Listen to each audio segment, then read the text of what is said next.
Have you ever wondered why God allows good people to suffer? Why do some dreams seem to fall apart just when life is getting better?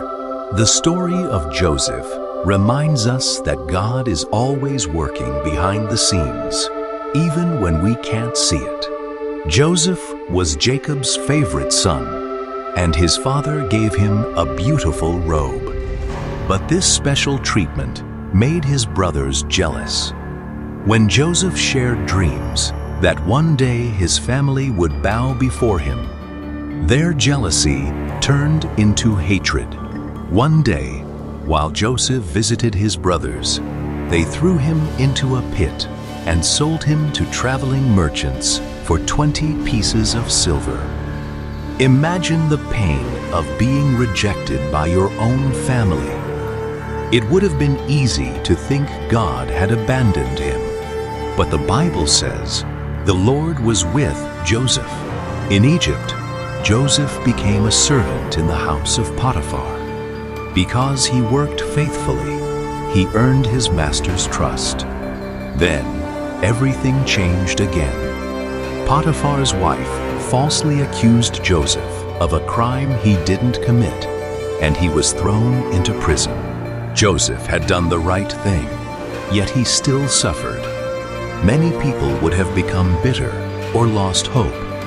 Instead, Joseph continued trusting God. Even in prison, God gave Joseph the ability to interpret dreams. Years later, Pharaoh had troubling dreams that no one could explain.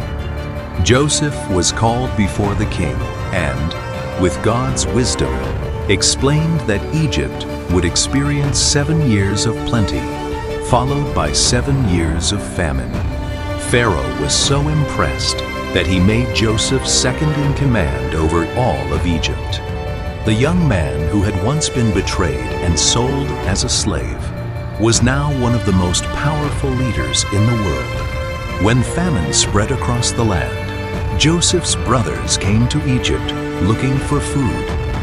They didn't recognize him, but Joseph recognized them. He had every reason to seek revenge. Instead, he chose forgiveness. Then Joseph spoke these unforgettable words. "You intended to harm me, but God intended it for good, to accomplish what is now being done, the saving of many lives." Joseph finally understood that every painful chapter of his life had prepared him for God's greater purpose. Maybe you're facing disappointment today. Maybe you've been betrayed, forgotten, or you're still waiting for God's answer. Remember, Joseph, your setback may be God's setup. Your delay may be God's preparation. And your greatest pain may become the testimony that inspires someone else. Keep trusting God, even when you don't understand the journey. His timing is always perfect. If Joseph's story encouraged you today, comment, "I trust God's timing." Don't forget to like this video, subscribe to Tito Ed Talks, and share this message with someone who needs hope today.